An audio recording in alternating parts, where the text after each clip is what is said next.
Yeah, so if you're wondering where I'm getting these logs, if you notice all these trees right here, it is at the back end of a deer plot.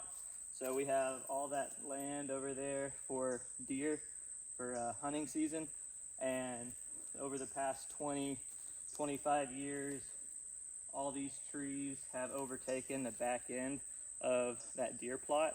And so the people of the community have said that I can have these trees to cut and mill and do whatever I need to with them because they're really in their way.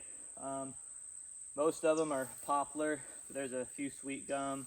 I think there's a few like baby oaks, but I don't know if I'll be able to mill those. Those of course take longer than 25 years to be mature enough to be able to mill, but there's some really good sized poplar. That's what I've been harvesting most.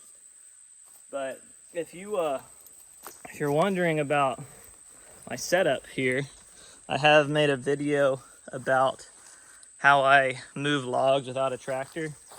Obviously it's not the most easy thing to do, but I don't have a tractor. I can't afford a tractor with a front end loader, at least at the moment. Hopefully once I get some milling done and maybe some more projects, I can start to save up for a tractor. But I have a winch, and I got this winch from Harbor Freight. I think I paid like $75 for it. I did get the year warranty, and so if it ever breaks, which I've already had one break just because I'm using it quite heavily, I can return it. And no questions asked, they give me a new one, I give them the broken one, and then I have another year to break the other one, and then I just keep repeating the process until I get a tractor. So I have this log on, I'm going to take it to the mill.